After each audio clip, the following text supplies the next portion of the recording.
तीर्थभगवत्पादाचार्यगुरुभ्यो नमः। हरिः ओम्। नारायणाय परिपूर्णगुणार्णवाय विश्वोदयस्थितिलयोन्नियतिप्रदाय ज्ञानप्रदाय विबुधासुरसौख्यदुःखसत्कारणाय वितताय नमो नमस्ते। धर्मविज्ञानवैराग्यपरमेश्वर्यशालिनः आनन्दतीर्थभगवत्पादान् वन्दे निरन्तरम्। अल्लो बाग्ಲ ಹಾಕು. चित्रैः पदैश्च गम्भीरैर्वाक्यैर्मानैर्खण्डितैः गुरुभावं व्यञ्जयन्ती भाति श्रीरैतीर्थवाक्। नौमिन्याय सुधादिकृज्जय मुनीन् श्रीपादराट्सन्मणीन् व्यासार्यान् विविधागमाब्धिविहरान् श्रीवादिराजानपि वन्देऽहं सबरान् रघुत्तमगुरून् वैदध्यवारानिधीन् श्रीसत्यव्रतराघवेन्द्रमुनिपान् सद्बोधसध्यानपान् विद्यायां विबुधाचार्यं वेदज्ञानाब्धिचन्दिरं दुर्मतध्वान्तमरतण्डं सत्यध्यानमुनिं भजे। सत्याभिज्ञकराब्जोत्थान् पञ्चाशद्वर्षपूजकान् सत्यप्रमोदतीर्थार्यान् नौमिन्याय सुधारतान्। शास्त्रेषु पारदृश्वानं शास्त्रज्ञेषु च वत्सलं दीनभक्तोद्धारकरं सत्यात्मानं गुरुं भजे। विद्यापीठविधातारं विद्यावारिधिचन्दिरं विद्यार्थिवत्सलं वन्दे महामहिमसद्गुरुम्। आपादमौलिपर्यन्तं गुरूणाम् आकृतिं स्मरेत् तेन विघ्नाः प्रणश्यन्ति सिद्ध्यन्ति च मनोरथाः। ಶ್ರೀಗುರುಭ್ಯೋ ನಮಃ. ಹರಿ ಓಂ.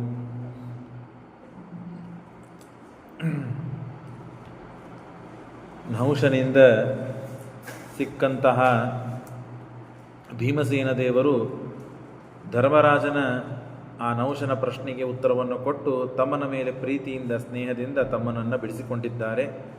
ಧರ್ಮರಾಜ ಭೀಮಸೇನ ದೇವರು ಯಾಕೆ ಉತ್ತರ ಕೊಡಲಿಲ್ಲ, ಯಾಕೆ ಬಿಡಿಸಿಕೊಳ್ಳಲಿಲ್ಲ, ನಹುಷನ ಸಮಸ್ಯೆ ಏನಿತ್ತು, ಏನು ಪಾಪ ಮಾಡಿದ್ದಕ್ಕೆ ತಾನು ಬಂದು ಅಜಗರನಾಗಿದ್ದ, ಈ ಎಲ್ಲ ಕಥೆಯನ್ನು ನೀವು ಕೇಳಿ ಆಗಿದೆ. ಆ ನಹುಷನನ್ನೂ ಕೂಡ ಉದ್ಧಾರ ಮಾಡುತ್ತಾರೆ ಭೀಮಸೇನ ದೇವರು. ದಿವ್ಯ ಶರೀರವನ್ನು ದಿವ್ಯ ಜ್ಯೋತಿಯಿಂದ ತಾನು ಮೇಲುಗಡೆ ಹೋಗ್ತಾನೆ. ಆಗ ಎಲ್ಲರೂ ಯಾರು ಅಂತ ಕೇಳಿದಾಗ ಭೀಮಸೇನ ದೇವರು ಉತ್ತರವನ್ನು ಕೊಡ್ತಾರೆ. ಇಷ್ಟಾದ ಮೇಲೆ ಪಾಂಡವರ ಜೊತೆಗೆ ಕೃಷ್ಣ ಪರಮಾತ್ಮ ಮತ್ತು ಸತ್ಯಭಾಮ ಇಬ್ಬರು ಇರೋದಕ್ಕಾಗಿ ಸ್ವಲ್ಪ ದಿವಸ ಇರೋದಕ್ಕಾಗಿ ಬರ್ತಾರೆ. ಆಗ ಸತ್ಯಭಾಮ ಮತ್ತು ದ್ರೌಪದಿ ದೇವಿ ಇಬ್ಬರು ಮಾತನಾಡ್ತಾ ಇರ್ತಾರೆ. ಏನು ಮಾತನಾಡ್ತಿರ್ತಾರಂದರೆ, ನನ್ನ ಕೃಷ್ಣನನ್ನು ನನಗೆ ಸಂಭಾಳಿಸ್ಲಿಕ್ಕೆ ಆಗ್ತಾ ಇಲ್ಲ, ಒಬ್ಬನೇ ಗಂಡ ನನಗೆ, ಅವನನ್ನೇ ಸಂಭಾಳಿಸ್ಲಿಕ್ಕೆ ಆಗ್ತಾ ಇಲ್ಲ, ನಿನಗೆ 5 ಜನ ಪತಿಯರು, ಹಾಗಾಗಿ ಅವ್ರನ್ನೆಲ್ಲ ಹೇಗೆ ಸಂಭಾಳಿಸ್ತೀನಿ ನೀನು, ನಿನ್ನ ಮಾತು ಕೇಳ್ತಾರೆ ಹೇಗೆ, ಇಷ್ಟು ಏನು ನೀನು ಉಪಾಯ ಮಾಡ್ತಿ, ಏನು ಧರ್ಮಗಳನ್ನು ವಿಚಾರ ಮಾಡಿರ್ತಿ, ಅವ್ರನ್ನೆಲ್ಲ ನೀನು ಚೆಂದಾಗಿ ಇಟ್ಟುಕೊಂಡು ಪ್ರೀತಿಯಿಂದ ಇರುವುದು ಹೇಗೆ ಅಂತ ಸರ್ವಜ್ಞಳಾಗಿದ್ದಾಳೆ, ಸರ್ವಶಕ್ತಳಾಗಿದ್ದಾಳೆ. ದ್ರೌಪದಿ ದೇವಿಗೆ ತಾಯಿ, ಲಕ್ಷ್ಮೀದೇವಿ ಎಲ್ಲರಿಗೂ ತಾಯಿ. ಹಾಗಾಗಿ ಅಂಥ ಲಕ್ಷ್ಮೀದೇವಿ ಸತ್ಯಭಾಮ ಸುಮ್ಮನೆ ಲೋಕಕ್ಕೆ ಸಮಾಜಕ್ಕೆ ನೀತಿಯನ್ನು ಉಪದೇಶವನ್ನು ದ್ರೌಪದಿ ದೇವಿಯಿಂದ ಮಾಡಿಸಬೇಕು ಅನ್ನೋ ಸಲುವಾಗಿ ಇದನ್ನೆಲ್ಲ ಕೇಳ್ತಾಳೆ. ಮತ್ತು ಸ್ತ್ರೀ ಧರ್ಮಗಳು ಏನು, ಆ ಸ್ತ್ರೀ ಧರ್ಮಗಳನ್ನು ಹೇಳು ಅಂತ ಹೇಳಿ ಕೇಳಿದಾಗ, ಕೃಷ್ಣಾಚ ಸತ್ಯಾಚ ಪರಸ್ಪರಂ ಮುದ ಸಂಭಾಷಣಂ ಚಕ್ರತರ್ಯೋಷಿತಗ್ರೆ ಪರೀಕ್ಷಂತ್ಯ ಸತ್ಯಯ ಸರ್ವವೇತ್ರ್ಯ ನಿರ್ದೋಷಯ ಚೋದಿತ ಅಪ್ರಾಹ ಕೃಷ್ಣ.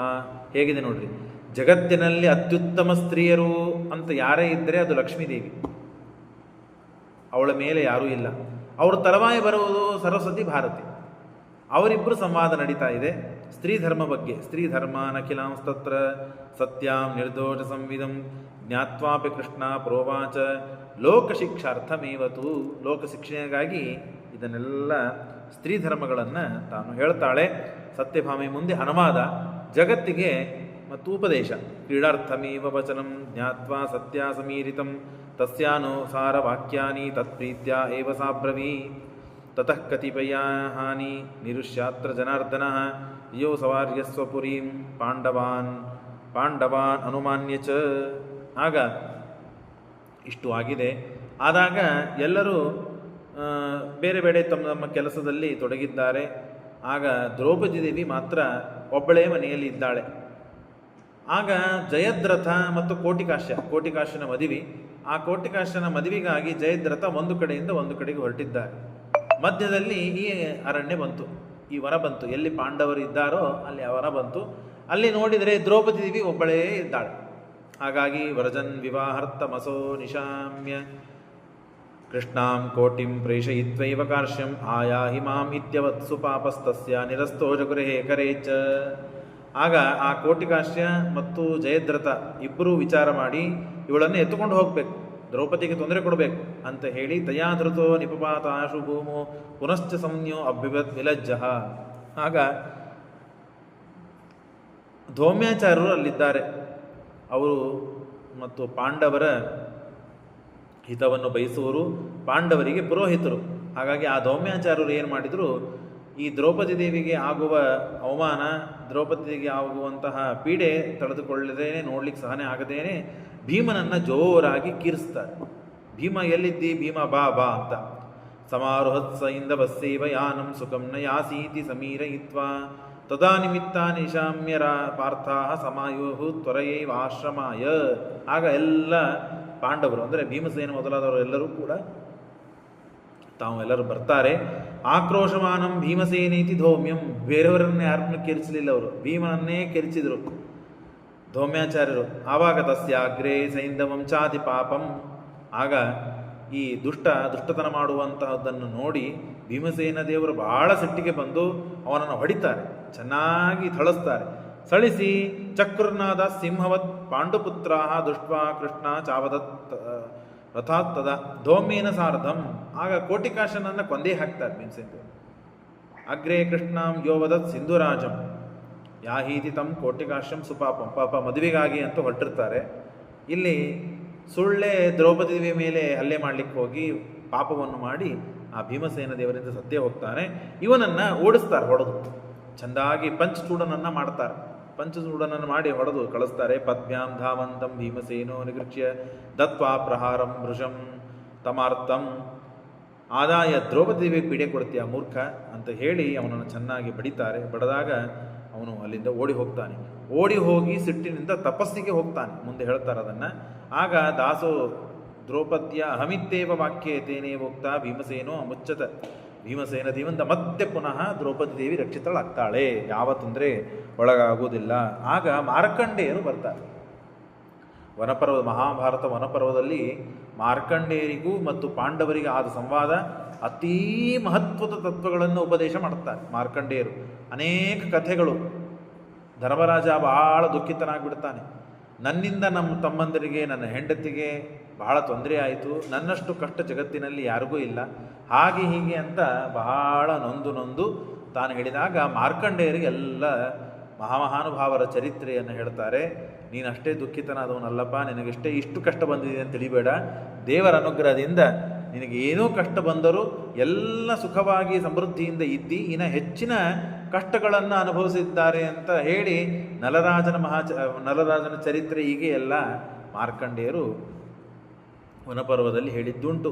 ಲೋಕದರ್ಶನಮಾಶ್ರಿತ್ಯ ದೇವಾಶ್ಚ ಮುನಯಸ್ತಥಾ ಗುರುಯುರ್ಕಥಾಸ್ತಥಾ ಶಿಕ್ಷಾ ಗ್ರಾಹ್ಯಾನಾರ್ಥ ಕಥಂಚನ. ಲೋಕ ಶಿಕ್ಷಣೆಗಾಗಿ ಮತ್ತು ಎಲ್ಲ ಉಪದೇಶಗಳನ್ನು ಮಾಡ್ತಾರೆ. ಮತ್ತು ಸಮಾಧಿ ಭಾಷಾ, ಗುಹ್ಯ ಭಾಷಾ ಮತ್ತು ದೇವಭಾಷಾ ಅಂತ 3 ಭಾಷೆಗಳು. ಲೋಕದರ್ಶನಮಾಶ್ರಿತ್ಯ ದೇವಾಶ್ಚ ಮುನಯಸ್ತಥ ಬ್ರೂಯುಸ್ತ ಕಥಾ ತಥಾ ಶಿಕ್ಷಾ ಗ್ರಾಹ್ಯಾನಾರ್ಥ ಕಥಂಚನ. ಅರ್ಥಸಮಾಧಿ ಭಾಷಾಸು ಗ್ರಾಹ್ಯ ಸರ್ವೇಪ್ಯ ಸಂಶಯಂ ಪರದರ್ಶನ ಭಾಷಾಸು ಸಮಾಧಿ ಭಾಷಾ, ಗುಹ್ಯ ಭಾಷಾ, ದೇವಭಾಷಾ ಇವುಗಳನ್ನೆಲ್ಲ ಸಂಕ್ಷೇಪವಾಗಿ ಶ್ರೀಮದಾಚಾರ್ಯರು ಹೇಳ್ತಾರೆ. ಜಯದ್ರಥ ತಾನು ಅವಮಾನಗೊಂಡು ಹೋಗಿರ್ತಾನೆ ಭೀಮಸೇನ ದೇವರಿಂದ, ಪಂಚಚೂಡನನ್ನಾಗಿ ಮಾಡಿರ್ತಾರೆ. ಹಾಗಾಗಿ ಸಿಟ್ಟಿಗೆ ಬಂದು ಏನಾದರೂ ಸಾಧಿಸಬೇಕು, ಪಾಂಡವರಿಗೆ ನಾನು ಏನಾದರೂ ತೊಂದರೆ ಕೊಡಬೇಕು ಅಂತನೂ ಛಲದಿಂದ ತಪಸ್ಸಿಗೆ ಹೋಗ್ತಾನೆ, ತಪಸ್ಸು ಮಾಡ್ತಾನೆ. ಯಾರನ್ನು ಕುರಿತು? ರುದ್ರದೇವರನ್ನು ಕುರಿತು ತಪಸ್ಸು ಮಾಡ್ತಾನೆ. ತಪಸಾ ಶಿವಮಾರಾಧ್ಯ ಒಬ್ರೇ ಪಾಂಡವರೋಧನಂ. ಅವನಿಗೇನು, ರುದ್ರದೇವರು ಪ್ರತ್ಯಕ್ಷ ಆದ ಮೇಲೆ ರುದ್ರದೇವರನ್ನು ಹೊರ ಕೇಳ್ತಾನೆ. ನಾನು ಏನಾದರೂ ಮಾಡಿ 5 ಪಾಂಡವರಲ್ಲಿ ಒಬ್ಬ ಪಾಂಡವನಾದರೂ ತಡಿಬೇಕು, ನಾನು ಅವನಿಗೆ ಪಾಂಡವರನ್ನು ಸೋಲಿಸಬೇಕು, ತಡಿಬೇಕು ಅಂತ ಹುಚ್ಚು. ಹಾಗಾಗಿ ತಪಸ್ಸು ಮಾಡಿದ್ದಾನೆ. ತಪಸ್ಸು ಮಾಡಿ ಬೇರೆದೇನೋ ಒಳ್ಳೆದನ್ನು ಕೇಳಿದರೆ ರುದ್ರದೇವರು ಕೊಡೋರು ಪಾಪ, ಇದನ್ನು ಕೇಳಿದ್ದಾನೆ. ವ್ರತೆ ಅರ್ಜುನಸ್ಯ ತುಷ್ಟೋ ಹಿ ತಪಸಾ ಶಿವ. ಆಗ ರುದ್ರದೇವರು ಹೇಳ್ತಾರೆ, ನೀನು ಪಾಂಡವರನ್ನು ಯಾರನ್ನಾದರೂ ತಡಿಬೋದಪ್ಪ, ನನ್ನ ವರ ಇದೆ, ಆದರೆ ಅರ್ಜುನನ ತಡಿಲಿಕ್ಕೆ ಮಾತ್ರ ಆಗುವುದಿಲ್ಲ. ಯಾಕೆ? ನೀ ಎಲ್ಲರನ್ನೂ ಗೆಲ್ತಿ ಅಂತ ಹೇಳಿ ಅರ್ಜುನನಿಗೆ ನಾನು ಆಗಲೇ ವರ ಕೊಟ್ಟು ಬಿಟ್ಟಿದ್ದೆ. ಹಿಂದೆ ತಪಸ್ಸು ಮಾಡಿದ್ದಾನೆ, ಪಾಶುಪತಾಸ್ತ್ರವನ್ನು ಕೊಡಬೇಕು, ಕಿರಾತ ರೂಪದಿಂದ ಬಂದಾಗ ಹಂದಿಯನ್ನು ಮತ್ತು ಕೊಂದಾಗ ರುದ್ರದೇವರು ಬಲ ಪರೀಕ್ಷೆ ಮಾಡೋದಕ್ಕಾಗಿ ಯುದ್ಧವನ್ನಾಡಿದಂತೆ ಮಾಡಿ ಕೊನೆಗೆ ತಪಸ್ಸು ಮಾಡಿದ್ದಕ್ಕೆ ವರ ಕೊಟ್ಟರು ಪಾಶುಪತಾಸ್ತ್ರವನ್ನು. ನೀನು ವಿಜಯನಾಗು ವಿಜಯೀ ಭವ ಅಂತ ಆಶೀರ್ವಾದ ಮಾಡಿದ್ದೇನೆ. ಈಗ ಅವನಿಗೆ ಮೊದಲಿಗೆ ವರ ಕೇಳಿ ಅವನು ತನ್ನನ್ನು ಕುರಿತು ತಪಸ್ಸು ಮಾಡಿ ವರವನ್ನು ಕೊಟ್ಟ ಆದಮೇಲೆ ಅವನ ವಿರುದ್ಧವಾಗಿ ನಿನಗೆ ವರ ಕೊಡಲಿಕ್ಕಾಗೋದಿಲ್ಲ. ಅರ್ಜುನನನ್ನು ಬಿಟ್ಟು ನೀನು ಯಾರನ್ನಾದರೂ ಗೆಲ್ಬೋದು, ಪಾಂಡವರಲ್ಲಿ 4 ಜನರನ್ನು ಗೆಲ್ಬೋದು. 4 ಜನರನ್ನಲ್ಲ, 4 ಜನರಲ್ಲಿ ಯಾರಾದರೂ ಒಬ್ಬರನ್ನು ಗೆಲ್ಬೋದು, ಏನು ಕಾಜಿ ಇಲ್ಲ ಅಂದಾಗ ಸರಿ ಅಂತ ವನೇ ವಸತ್ಸೇವ ಚ ಪಾಂಡವೇಶು ಚಕ್ರೇ ಯಜ್ಞಂ ಪೌಂಡರೀಕಾಖ್ಯಮೇವ. ಅದೇ ಈ ರುದ್ರದೇವರ ವರವೇ ಜಯದ್ರಥನಿಗೆ ಅಭಿಮನ್ಯುವಿನ ವಧದ ಕಾಲದಲ್ಲಿ ಉಪಯುಕ್ತವಾಗ್ತದೆ. ಕೃಷ್ಣ ಅರ್ಜುನ ಇವರಿಬ್ಬರು ಬೇರೆ ಕಡೆಗೆ ಯುದ್ಧವಾಡಲಿಕ್ಕೆ ಹೋದಾಗ ಹಿಂದಿನ ದಿನ ಬಹಳಷ್ಟು ತೊಂದರೆ ಅನುಭವಿಸಿರ್ತಾರೆ. ಹಾಗಾಗಿ ದುರ್ಯೋಧನ ಮತ್ತು ದ್ರೋಣಾಚಾರ್ಯರಿಗೆ ಬಹಳ ಬೈದು ಹೇಳ್ತಾನೆ, ನೀವು ನನ್ನ ಪಕ್ಷದಲ್ಲಿ ಇಲ್ಲೇ ಇಲ್ಲ, ಪಾಂಡವರ ಪಕ್ಷದಲ್ಲೇ ಇದ್ದೀರಿ ಅಂತ ಬೈದಾಗ, ನಾಳೆ ಪಾಂಡವರಲ್ಲಿ ಅತ್ಯಂತ ಮುಖ್ಯರಾದವರು ಯಾರೊಬ್ಬರು ನನ್ನ ಕಡೆಯಿಂದ ಸಾಯ್ತಾರೆ, ನೀನು ಕಾಳಜಿ ಮಾಡಿಬೇಡ ಅಂತ ಹೇಳಿ ಸಮಾಧಾನ ಮಾಡಿರ್ತಾರೆ. ಹಾಗಾಗಿ ಚಕ್ರವ್ಯೂಹವನ್ನು, ಪದ್ಮವ್ಯೂಹ ಚಕ್ರವ್ಯೂಹಗಳನ್ನು ನಿರ್ಮಾಣ ಮಾಡಿದಾಗ ಅದನ್ನು ಭೇದನ ಮಾಡಿ ಒಳಗೆ ಹೋಗುವ ಮಾತ್ರ ಸಾಮರ್ಥ್ಯ ಇರ್ತದೆ, ಹೊರಗೆ ತಿರುಗಿ ಬರುವುದು ಅರ್ಜುನನಿಗೆ ಗೊತ್ತಿರ್ತದೆ. ಅರ್ಜುನ ಇಲ್ಲದೇ ಇದ್ದಾಗ ಈ ವ್ಯೂಹವನ್ನು ರಚನೆ ಮಾಡಿ ದೂರಕ್ಕೆ ಅರ್ಜುನನ್ನು ಕರ್ಕೊಂಡು ಹೋಗ್ತಾರೆ ಕೃಷ್ಣ ಅರ್ಜುನ. ಆಗ ಅಭಿಮನ್ಯು ಒಳಗೆ ಪ್ರವೇಶ ಮಾಡ್ತಾನೆ. ಭೀಮಸೇನ ದೇವರು ಉಳಿದ ಪಾಂಡವರು ಒಳಗೆ ಪ್ರವೇಶ ಮಾಡಬೇಕು ಅಂದರೆ ಜಯದ್ರಥ ಬಂದು ನಿಂದಿರ್ತಾನೆ. ಆ ರುದ್ರದೇವರ ವರ ಅವನಿಗೆ ಒಲಿತದೆ. ಭೀಮಸೇನ ದೇವರು ಎಷ್ಟು ವರಗಳನ್ನು ಮೀರಿದ್ದಾರೆ, ಬ್ರಹ್ಮದೇವರ ವರವನ್ನೇ ಮೀರಿದ್ದಾರೆ. ಈ ರುದ್ರದೇವರ ವರವನ್ನು ಮೀರಬಹುದಾಗಿತ್ತು, ಅವನನ್ನು ಸಂಹಾರ ಮಾಡಿ ಒಳಗೆ ಪ್ರವೇಶ ಮಾಡಬಹುದಾಗಿತ್ತು. ಆದರೆ ದೇವರ ಸಂಕಲ್ಪ ಅಭಿಮನ್ಯು ಸಾಯಬೇಕು ಅಂತ ತಾವು ತಿಳಿದುಕೊಂಡು ಹಾಗೆ ಸುಮ್ಮನೆ ಇರ್ತಾರೆ. ಅವತ್ತು ಅಭಿಮನ್ಯು ಸಾಯುವ ದಿವಸ ಇರ್ತದೆ. 20ನೇ ಅಧ್ಯಾಯದಲ್ಲಿ ನಾವು ಕೇಳಿದ್ದೇವೆ, ಅಭಿಮನ್ಯು ಯಾರು, ಅಭಿಮನ್ಯು ಯಾಕೆ ಲಘು ಸತ್ತ, ಅವನು ಯಾಕೆ ಲೋಕಕ್ಕೆ ಮೇಲೆ ಹೋಗ್ತಾನೆ, ಅವನೆಲ್ಲ ಚಂದ್ರ ಅವನು ಮೊದಲಿಗೆ ವರ ಕೇಳಿರ್ತಾನೆ. ಹಾಗಾಗಿ ಅಭಿಮನ್ಯುನ ಸಾವಿಗಾಗಿ ಮುಖ್ಯ ಕಾರಣನಾದವನು ಜಯದ್ರಥ, ರುದ್ರದೇವರನ್ನು ಕುರಿತು ತಪಸ್ಸು ಮಾಡಿದ್ದಕ್ಕೆ. ಮರುದಿನ ಮತ್ತೆ ಅರ್ಜುನನೇ ಪ್ರತಿಜ್ಞೆ ಮಾಡಿ ಅವನನ್ನು ಕೊಂದು ಹಾಕ್ತಾನೆ. ಅದನ್ನು ಕತೆ ಕೇಳ್ತೇನೆ. ಪಾಂಡವರೆಲ್ಲ ಒಂದು ಯಜ್ಞದಲ್ಲಿ ದೀಕ್ಷಾಬದ್ಧರಾಗಿರ್ತಾರೆ. ಯಜ್ಞದಲ್ಲಿ ದೀಕ್ಷಾಬದ್ಧರಾಗಿ ಸಂಸ್ಪರ್ಶ ರಾಜಸೂಯಸ್ಯ ರಾಜ ದುರ್ಯೋಧನೋ ಪೆಸೋ, ರಾಜಸೂಯ ಅಂತ ಮಹಾಯಾಗವನ್ನು ಮಾಡಿ 4ನೇ ದಿನಕ್ಕೆ ಜೂಜಾಟ ಆಡಿ ವನಕ್ಕೆ ಬರುವ ಪ್ರಸಂಗ ಬಂದಿರ್ತದೆ. ಇಲ್ಲಿ ಯುದ್ಧದಲ್ಲಿ ದೀಕ್ಷಾಬದ್ಧರಾಗಿರ್ತಾರೆ. ಯುದ್ಧದಲ್ಲಿ ದೀಕ್ಷಾಬದ್ಧರಾದಾಗ ದುರ್ಯೋಧನ ತಾನೇನು ಮಾಡ್ತಾನೆ, ಪಾಂಡವರಿಗೆ ಭಾಳ ದಿವಸ ಭೇಟೆನೇ ಆಗಿಲ್ಲ, ವನಕ್ಕೆ ಇದ್ದಾರೆ, ವನದಲ್ಲಿ ಹೋಗ್ಬೋದು, ಅಜ್ಞಾತವಾಸದಲ್ಲಿ ನೋಡಬಾರದು ಅಷ್ಟೇ, ಕಂಡ್ರೆ ಮತ್ತೆ ಪುನಃ 12 ವರ್ಷ ವನವಾಸ. ಹಾಗಾಗಿ ದುರ್ಯೋಧನಸ್ಯ ಆಜ್ಞೆಯ ಪಾಂಡವಾನಾಂ, ದುರ್ಯೋಧನ, ದುಶ್ಯಾಸನ, ಕರ್ಣ, ಶಕುನಿ ಎಲ್ಲ ದುಷ್ಟರು ಕೂಡಿ ಒಂದು ಗುಂಪು ಮಾಡಿಕೊಂಡು ತಥೋದಿನಿ ಕೈಶ್ಚಿತ್ ಧಾತರಾಷ್ಟ್ರ ಸಕರ್ಣಕ ಧಾತ ಗಾಂಧಾರ ನೃಪಾಹ ಕುಮಂತ್ರಿತಃ ಸಭಾರ್ಯಕ ಪಾಂಡವಾನ್ ದ್ರೌಪದಿ ಚ ಸಮೈಶ್ವರ್ಯಂ ದರ್ಶಯಿತ್ವಾವಂತುಂ. ನಮ್ಮ ಐಶ್ವರ್ಯ, ನಮ್ಮ ಕೀರ್ತಿ, ನಮ್ಮ ವೈಭವ ಇವುಗಳನ್ನೆಲ್ಲ ತೋರಿಸೋಣ ಪಾಂಡವರಿಗೆ. ವನವಾಸದಲ್ಲಿ ಪಾಪ ಕಷ್ಟದಿಂದ ಹಣ್ಣು ಹಂಪಲುಗಳು ಹಾಸಿಗೆ ಇಲ್ಲದೆ ಹಾಗೆ ಮಲಗಿರ್ತಾರೆ, ಬಿದ್ದಿರ್ತಾರೆ. ಅವರಿಗೆ ನಮ್ಮ ಐಶ್ವರ್ಯ, ನಮ್ಮ ಹೆಣ್ಣು ಮಕ್ಕಳ ಮೇಲೆ ಇದ್ದ ಒಡವೆಗಳನ್ನು, ವಸ್ತ್ರಗಳನ್ನು, ಜರತಾರಿ ಮಡಿ ವಸ್ತ್ರಗಳನ್ನು ತೋರಿಸಿ ಅವ್ರ ಹೊಟ್ಟೆ ಉರಿಸೋಣ ಅಂತ ಹೇಳಿ ಒಂದು ಘೋಷಯಾತ್ರ. ಗಂಗಾ ತೀರದ ಹತ್ತಿರ ನಮ್ಮ ಎಲ್ಲ ಕೊಟ್ಟಿಗೆಗಳಿವೆ, ಅಂದರೆ ಆಕಳುಗಳಿವೆ, ಸಾಕಷ್ಟು ಆಕಳುಗಳು. ಅವನು ಹೋಗಿಲ್ಲ ನೋಡಿಕೊಂಡು ಬರೋಣ ಅಂತ ಉದ್ದೇಶದಿಂದ ಹೋಗಿ ಆ ವನದ ಮುಖಾಂತರ ಗಂಗಾ ನದಿಗೆ ಹೋಗಿ ಅವರಿಗೆ ನಮ್ಮ ಏನೋ ಅರ್ಜುನ, ಏನೋ ಭೀಮ ಅಂತ ಹೇಳಿ ಅವ್ರನ್ನ ಸ್ವಲ್ಪ ಕಾಡಾಡಿಸಿ ಅವರಿಗೆ ನಮ್ಮ ಆಸ್ತಿ ಪಾಸ್ತಿಗಳನ್ನು ತೋರಿಸಿ, ವೈಭವವನ್ನು ತೋರಿಸಿ ಹೊಟ್ಟೆ ಉರಿಸೋಣ ಅಂತ ಹೋಗಿರ್ತಾರೆ. ಪಾಪ ಹೋಗಬೇಕಂತ ವಿಚಾರ ಮಾಡಿ ಹೊರಡ್ತಾರೆ. ಆಗ ನೋಡ್ರಿ, ದ್ರೌಪದೀಂಚ ಸಮೈಶ್ವರ್ಯಂ ದರ್ಶಯಿತ್ವ, ದ್ರೌಪದಿ ಅವರ ಐಶ್ವರ್ಯವನ್ನು ನನಗೆ ತೋರಿಸಿ ನಾನು ಬಿದ್ದಾಗ ನಕ್ಕಿದ್ದವಳು. ಹಾಗಾಗಿ ಐಶ್ವರ್ಯವನ್ನು ದ್ರೌಪದಿಗೆ ತೋರಿಸ್ಬೇಕು. ಯಾರ ಐಶ್ವರ್ಯವನ್ನು? ನನ್ನ ಹೆಂಡತಿ ಹಾಕೊಂಡ ಒಡವೆಗಳನ್ನು ಅಂತ ಹೇಳಿ ಹೆಂಡತಿ ಮಕ್ಕಳು ಎಲ್ಲರೂ ಕೂಡಿ ತಾವು ಬಂದಿರ್ತಾರೆ. ತೈ ಸೆಂದನೆ ಕಾಂಚನ ರತ್ನ ಚಿತ್ರೈ ಮಹಾಗಣೈಸ್ತುರಗೆ ಸಂಪತ್ತಿಭಿ ಸ್ವಲಂಕೃತಾಶ್ಚಿತ್ರ ಮಾಲ್ಯಾಂಬರಾಶ್ಚ ವಿನಿರ್ಯುರು ದ್ವೈತವಾನಾಯ ಶೀಘ್ರಂ. ಆಗ ಈ ಸುದ್ದಿ ಹೀಗೆ ವಿಚಾರ ಮಾಡಿದ್ದು ಇಂದು ನಿನಗೆ ಗೊತ್ತಾಗ್ತದೆ. ಓ, ಪಾಂಡವರಿಗೆಲ್ಲ ಪಾಪ ತಮ್ಮಷ್ಟು ತಾವು ಇದ್ದಾರೆ, ಇಷ್ಟು ವನಕ್ಕೆ ಹೋದರೂ ಸಮಾಧಾನ ಇಲ್ಲ ಇವರಿಗೆ, ದೈತ್ಯರಿಗೆ ವನಕ್ಕೆ ಹೋದರೂ ಸಮಾಧಾನ ಇಲ್ಲ, ಏನಾದರೂ ಪೀಡೆ ಕೊಡಬೇಕು ಅಂತ ಇದ್ದಾರೆ ದುಷ್ಟರು. ಹಾಗಾಗಿ ಇವರಿಗೆ ವ್ಯವಸ್ಥೆ ಮಾಡಬೇಕು ಅಂತ ಹೇಳಿ ಇಂದ್ರ ಚಿತ್ರರಥ ಅಂತನೋ ಗಂಧರ್ವ, ಆ ಚಿತ್ರಸೇನ ಎಂಬ ಗಂಧರ್ವನ್ನ ಕರೆದು, ನೋಡು ನನ್ನ ಮಕ್ಕಳಿದ್ದಾರೆ ಪಾಂಡವರು, ಆ ಪಾಂಡವರಿಗೆ ತೊಂದರೆ ಕೊಡಬೇಕು ಅಂತ ದುರ್ಯೋಧನಾದಿಗಳೆಲ್ಲ ಸಂಚು ಹಾಕಿದ್ದಾರೆ, ವಿಚಾರ ಮಾಡಿದ್ದಾರೆ. ಹಾಗಾಗಿ ಅಲ್ಲಿ ಗಂಗಾ ನದಿಗೆ ಹೋಗು ನೀನು, ವಿಶೇಷ ಬಲವನ್ನು ಕೊಡ್ತಾರೆ. ಚಿತ್ರರಥನಿಗೆ ಆ ದುರ್ಯೋಧನಾದಿಗಳನ್ನು ಗೆಲ್ಲುವ ಸಾಮರ್ಥ್ಯ ಇರುವುದಿಲ್ಲ, ವಿಶೇಷ ಶಕ್ತಿಯನ್ನು ಕೊಟ್ಟು ಈ ಮಾಡುವ ವಿಚಾರಕ್ಕೆ ಬ್ರಹ್ಮದೇವರು ಮತ್ತು ದೇವರು ಅನುಮೋದನ ಕೊಡ್ತಾರೆ. ಚಿತ್ರರಥ, ಈ ಮಾಡೋ ಇಂದ್ರ ಉತ್ತಮ ಕೆಲಸ ಮಾಡ್ತಾ ಇದ್ದಿ. ಏನು ಕೆಲಸ ಮಾಡ್ತಾ ಇದ್ದಾನಂದರೆ, ನೀನು ಹೋಗು, ನಿನ್ನ ಅಪ್ಸರಾಸ್ತ್ರೀಯರನ್ನು ಎಲ್ಲ ದೇವತೆಗಳನ್ನು ಕರೆದುಕೊಂಡು ಹೋಗು, ಅಲ್ಲಿ ಎಲ್ಲಿ ಇವನು ಬಂದು ಸ್ನಾನ ಮಾಡಿ ತನ್ನ ಐಶ್ವರ್ಯಗಳನ್ನು ತನ್ನ ಆಢ್ಯತೆಯನ್ನು ಪಾಂಡವರಿಗೆ ತೋರಿಸ್ಬೇಕು ಅಂತ ವಿಚಾರ ಮಾಡಿದ್ದಾನಲ್ಲ, ಅಲ್ಲಿ ಮುಂಚಿತವಾಗಿ ನೀವು ಹೋಗಿ ನಿಂತಿರು. ಅವರು ಸ್ನಾನಕ್ಕಂತ ಬಂದಾಗ ಅವ್ರನ್ನೆಲ್ಲ ದುರ್ಯೋಧನಾದಿಗಳನ್ನು ಕಟ್ಟಿಕೊಂಡು ಮೇಲೆ ಕರ್ಕೊಂಡು ಬಾ, ಅವ್ರನ್ನೆಲ್ಲ ವ್ಯವಸ್ಥೆ ಮಾಡೋಣ ಅಂತ ಇಂದ್ರ ಇದನ್ನು ವಿಚಾರ ಮಾಡಿರ್ತಾನೆ. ಸರಿ ಆಗಲಿ ಅಂತ ಗವಾಂ ದೃಷ್ಟಿಚ್ಛದ್ಮನ ನಿರ್ಗತಾಂಸ್ತಾನ್ ಜ್ಞಾತ್ವಾ ಶಕ್ರಸ್ತೇಜಸೋ ಅಭಂಗ ಕಾಮಃ ತತ್ಸಾಮರ್ಥ್ಯಂ ವರಮಸ್ಮೈ ಪ್ರದಾಯ ತದ್ಬಂಧನಾಯ ಆದಿಶತ್ ಚಿತ್ರಸೇನಂ. ಅವ್ರನ್ನೆಲ್ಲ ಕಟ್ಟಿಕೊಂಡು ಮೇಲೆ ಕರ್ಕೊಂಡು ಬಾ ನೀನು ಅಂತ ಹೇಳಿ ಆ ಚಿತ್ರಸೇನನಿಗೆ ವಿಶೇಷವಾದ ಬಲವನ್ನು ಕೊಟ್ಟು ಕಳಿಸಿರ್ತಾನೆ. ಆಗ ಪಾಪ ಚಿತ್ರಸೇನ ಬಂದು ಗಂಗಾ ನದಿಯಲ್ಲಿ ಅಪ್ಸರಾಸ್ತ್ರೀಯರಿಂದ ಸ್ನಾನ ಮಾಡ್ತಿರ್ತಾನೆ. ಸ್ನಾನ ಮಾಡಬೇಕಾದಾಗ ಆ ದುರ್ಯೋಧನ ಪಕ್ಷದವರು ಬರ್ತಾರೆ. ಬಂದು, ನಮ್ಮ ರಾಜಾದಿರಾಜ ದುರ್ಯೋಧನ ಮಹಾರಾಜರು ಬರ್ತಾ ಇದ್ದಾರೆ, ನೀವೆಲ್ಲ ಸರಿರಿ, ಆದಿ ಕೊಡ್ರಿ, ಸ್ನಾನ ಮಾಡ್ತಾರವ್ರು ಅಂತಂದಾಗ ಅವರೆಲ್ಲ ಹುಚ್ಚಿದ್ದಾನವ ರಾಜ, ಅವನೇನು ರಾಜಾದಿರಾಜ ಆಗ್ತಾನೆ ದುರ್ಯೋಧನ ಅಂತ ಹೇಳಿ ಬೈದು ತಿರಸ್ಕಾರ ಮಾಡಿ ಎಲ್ಲರೂ ಅಲ್ಲೇ ಇರ್ತಾರೆ. ಹಾಗಾಗಿ ನಿಮ್ಮ ಜೊತೆ ಯುದ್ಧ ಆಡ್ತೇವೆ, ಬರ್ರಿ ಯುದ್ಧ ಆಡೋಣ. ಸ್ನಾತುಂ ಸಮಾಯಸ್ಸತಿ ಧಾತರಾಷ್ಟ್ರೋ ರಾಜೇಶ್ವರೋ ನಿಸ್ಸರಧ್ವಂ ಸಮತ್ವಾಂ ತೀರ್ಥಾಜ್ಞಾಂ ಧಾರಯಂತಸ್ತಸ್ಯೇತ್ಯುಕ್ತ ಗಂಧರ್ವ ಜಹಸ ಸ್ಥಾನ. ಎಲ್ಲರೂ ನಕ್ಕು ಅಪಹಾಸ ಮಾಡಿ ಆ ದುರ್ಯೋಧನಾದಿಗಳ ಜೊತೆಗೆ ಯುದ್ಧವಾಡುತ್ತಾರೆ.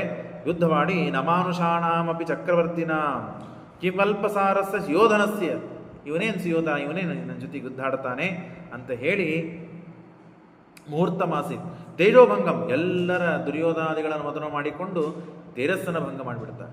ಬಲ ಇಲ್ಲದೆ ಇದ್ದಂತೆ ಮಾಡ್ತಾರೆ, ನಿಸ್ಸಾರರಾಗಿ ಬೀಳುತ್ತಾರೆ. ಕರ್ಣ ಇರ್ತಾನಲ್ಲ ಮಹಾನುಭಾವ, ಅವನು ಪರಶುರಾಮ ದೇವರ ಶಿಷ್ಯ. ಅಂದಮೇಲೆ ಎಂಥ ಜರಾಸಂಧನಿಗೇನೆ ಮರ್ಮದೇಶಕ್ಕೆ ಬಾಣವನ್ನು ಹೊಡೆದು ತಾನು ಜರಾಸಂಧನಿಂದ ಭಲೆ ಭೇಷ್ ಕರ್ಣ, ಏನು ನಿನ್ನ ಪರಾಕ್ರಮ ಅಂತ ಅನಿಸಿಕೊಂಡವನು ಅಂತ.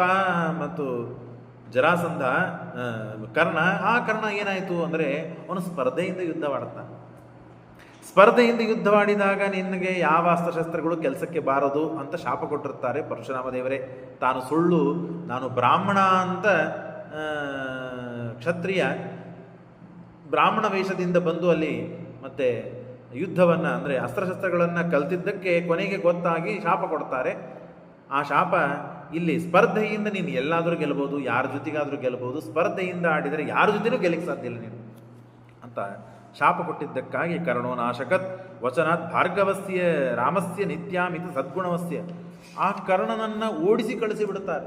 ಸ್ಪರ್ಧೆಯಿಂದ ಆಡುವಂತಹ ಕರ್ಣನಿಗೆ ಯುದ್ಧದಲ್ಲಿ ಪರಾದ್ರವತ್ತೇನ ಸಹೇವ ಶೀಘ್ರಂ, ಓಡಿ ಹೋಗ್ಬಿಡುತ್ತಾನೆ. ದುರ್ಯೋಧನ ಅಂತ ಪ್ರಾಣ, ದುರ್ಯೋಧನ ಅವನ ಮೇಲೆ ಪ್ರಾಣ ಕೊಡ್ತಿರ್ತಾನೆ. ಪ್ರಾಣ ಗೆಳೆಯ ದುರ್ಯೋಧನನ್ನು ಬಿಟ್ಟು ಓಡೋಗ್ಬಿಟ್ಟ. ಆಗ ಎಲ್ಲ ಕೌರವರು ಹೋಗಿ ಅಲ್ಲೇ ಪಾಂಡವರು ಇರ್ತಾರೆ. ಹೇಗಿದೆ ನೋಡ್ರಿ ವಿಚಿತ್ರ. ಪಾಂಡವರ ಜೊತೆಗೆ ಪಾಂಡವರಿಗೆ ಅಣಗಿಸ್ಲಿಕ್ಕೆ, ಪಾಂಡವರಿಗೆ ಹೊಟ್ಟೆ ಉರಿಸೋದಕ್ಕಾಗಿ, ಐಶ್ವರ್ಯದಿಂದ ಭರಿತರಾಗಿ ಸಂಪತ್ತನ್ನು ತೋರಿಸೋದಕ್ಕಾಗಿ ಬಂದ ಈ ದುರ್ಯೋಧನಾದಿಗಳ ಕೆಟ್ಟ ದುರವಸ್ಥೆ, ಕೆಟ್ಟ ಪರಿಸ್ಥಿತಿ ಬಂತು. ಆ ಚಿತ್ರಸೇನ ಇವನನ್ನು ಕಟ್ಟಿಕೊಂಡು ಮೇಲೆ ಕರೆದುಕೊಂಡು ಹೊಂಟು ಬಿಟ್ಟಿರ್ತಾನೆ. ಇನ್ನೇನು ಮೇಲೆ ಹೋಗಬೇಕು. ಆ ಕಾಲಕ್ಕೆ ಕೌರವರೆಲ್ಲ ಬರ್ತಾರೆ. ಕೌರವರೆಲ್ಲ ಬಂದೇ ದುರ್ಯೋಧನನ್ನ ಮತ್ತು ಎಲ್ಲರನ್ನ ಮೇಲೆ ಕರೆದುಕೊಂಡು ಹೊಂಟಿದ್ದಾನೆ ಗಂಧರ್ವ. ಹಾಗಾಗಿ ಧರ್ಮರಾಜ ಇವನನ್ನು ಬಿಡಿಸು ಯಾವ ಧರ್ಮರಾಜ ಪಾಂಡವರಿಗೆ ಮತ್ತು ತೊಂದರೆ ಕೊಡಬೇಕು ಅಂತ ಬಂದ ದುರ್ಯೋಧನಿಗೆ ಅವಸ್ಥೆ ಬಂದಾಗ ಆಗಿಂದಾಗ ದೀಕ್ಷಾಬದ್ಧರಾಗಿರ್ತಾರೆ, ಯಜ್ಞ ಮಾಡ್ತಿರ್ತಾರೆ. ಯಜ್ಞ ಮಾಡುವ ಸಮಯದಲ್ಲಿ ಧರ್ಮರಾಜ ನಾನು ಇರ್ತೇನೆ, ಭೀಮಾರ್ಜುನರು ನೀವು ಹೋಗ್ರಿ, ಆ ಗಂಧರ್ವನಿಂದ ಈ ದುರ್ಯೋಧನಿಗೆ ಬಿಡಿಸ್ಬಿಡ್ರಿ, ಅವನಿಗೆ ಸ್ವಲ್ಪ ಆರಾಮಾಗಿ ಮಾಡ್ರಿ ಅಂತಂದಾಗ ಯಾವ ಗಂಧರ್ವ ಪಾಂಡವರಿಗೆ ತೊಂದರೆ ಆಗಬಾರದು ಅಂತ ಇಂದ್ರ ಕೊಟ್ಟೆ ಕಳಿಸಿರ್ತಾನೆ. ಆ ಗಂಧರ್ವನ ಜೊತೆಗೆ ಯುದ್ಧವಾಡುವ ಪ್ರಸಂಗ ಬರ್ತದೆ. ಹೇಗಿದೆ ನೋಡಿ, ಯುದ್ಧವಾಡ್ತಾರೆ, ಕೊನೆಗೆ ಅವನನ್ನು ಬಿಡಿಸ್ಕೊಳ್ತಾರೆ. ಬಿಡಿಸಿಕೊಂಡಾಗ ಅವನನ್ನು ಅಂದರೆ ಕೆಟ್ಟು ಅಸಹ್ಯ ಆಗ್ತದೆ ಅವನಿಗೆ, ಕೆಟ್ಟ ಅವಮಾನ. ಯಾವ ಪಾಂಡವರಿಂದ ಏನೂ ನನಗಾಗಬಾರದು, ಅವರನ್ನು ಸಂಹಾರ ಮಾಡಬೇಕು ಅಂದರೆ ನನ್ನ ಪ್ರಾಣ ಭಿಕ್ಷೆ ಅವರಿಂದ ನಾನು ಪಡೆಯುವಂತೆ ಆಯಿತು ಅಂತ ಬಹಳ ಅವಮಾನ ಮಾಡಿಕೊಂಡು, ನಾನು ಅಲ್ಲೇ ಪ್ರಾಯಶ್ಚಿತ್ತ, ನಾನು ದೇಹತ್ಯಾಗ ಮಾಡ್ತೇನೆ, ನಾನು ಪ್ರಾಯೋಪವೇಶಕ್ಕೆ ಕೂಡ್ತೇನೆ ನಾನು ಅಂತ ಹೇಳಿ ಪ್ರಾಯೋಪವೇಶಕ್ಕೆ ಕೂತ ಮಹಾರಾಯ.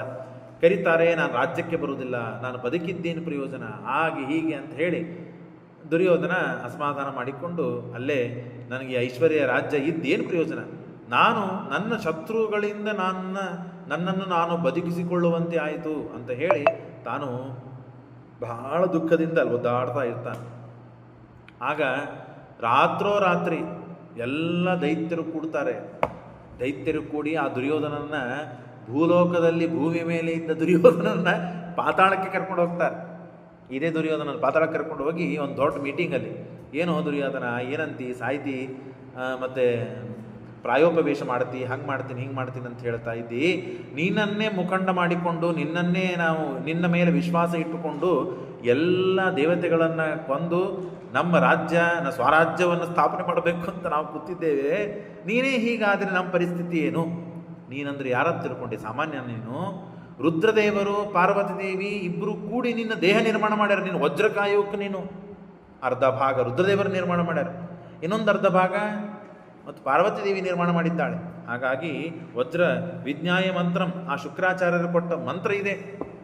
ವಿಜ್ಞಾಯ ತೇಷಾಂ ಮಂತ್ರಿತಂ ವಜ್ರಭಾಗುರೇಕ ಏತಚ್ಚಕ್ರೇ ನಾತ್ರ ಕಾರ್ಯಹಾನಿ ದಿವ್ಯಂ ಜ್ಞಾನಂ ಸ್ವಾತ್ಮನೋ ದರ್ಶಯಂತ ಏತಾವದುಕ್ತ್ವಾ ವಿರರಾಮ ಭೀಮಃ. ಹಾಗಾಗಿ ನೀನು ಸತ್ರೆ ಉಪಯೋಗ ಇಲ್ಲ. ಈಗಿನ ಯಾರೋನು ಕೃಷ್ಣ ಸಂಹಾರ ಮಾಡಿದ್ದಾನೆ ನರಕಾಸುರನ್ನ. ಆ ನರಕಾಸುರ ಕರ್ಣನಲ್ಲಿ ಪ್ರವೇಶ ಮಾಡಿದ್ದಾನೆ. ಹಾಗಾಗಿ ನಾವೆಲ್ಲ ನಿನಗೆ ಸಾತಾಗೇ ಇದ್ದೇವೆ, ಜೊತೆಯಾಗೇ ಇದ್ದೇವೆ. ಹಾಗಾಗಿ ನೀನು ಹೀಗೆ ಪ್ರಾಯೋಪವೇಶಕ್ಕೆ ಕೊಡ್ತೇನೆ. ಸಾಯಲಿಲ್ಲ ದುರ್ಯೋಧನ, ಇಡೀ ರಾತ್ರಿಯಲ್ಲೇ ಕೂತಿದ್ದ. ಆವಾಗ ಕರ್ಕೊಂಡು ಹೋಗಿ ಇದೆಲ್ಲ ಮಾತುಗಳನ್ನು ಹೇಳಿ ಅವನಿಗೆ ಹುರುಪು ಕೊಟ್ಟು, ನಿಂದೇನು ಪರಾಕ್ರಮ, ನಿನ್ನ ಜೊತೆಗಿದ್ದವರು ನಾವೆಲ್ಲ ಇದ್ದೇವೆ, ಹಾಗೆ ಈಗ ಅಂತ ಹೇಳಿ ಅವನಿಗೆ ಬೆಂಬಲ ಕೊಟ್ಟು ಹುರುಪು ಎಬ್ಬಿಸ್ತಾರೆ. ಸತ್ಯ ಹೋಗಿಬಿಟ್ಟಿದ್ದ ದುರ್ಯೋಧನ ಅಂತ ಆದರೆ ಆಗ ಭೂಭಾರ ಹರಣ ಆಗ್ತಿದ್ದಿಲ್ಲ, ಯುದ್ಧವಾಗ್ತಿದ್ದಿಲ್ಲ, ಮುಂದೆ ಯಾವ ಕೆಲಸಗಳು ಆಗ್ತಿದ್ದಿಲ್ಲ. ಹಾಗಾಗಿ ಸಾಯಲಿಕ್ಕೆ ಅನುಮೋದನ ಆಗಲಿಲ್ಲ, ಅವನಿಗೆ ಸಾಯುವುದು ವಿಚಾರ ಮಾಡಲಿಲ್ಲ. ಆಗ ದ್ರವ್ಯದೃಷ್ಟ ರಾಜನ್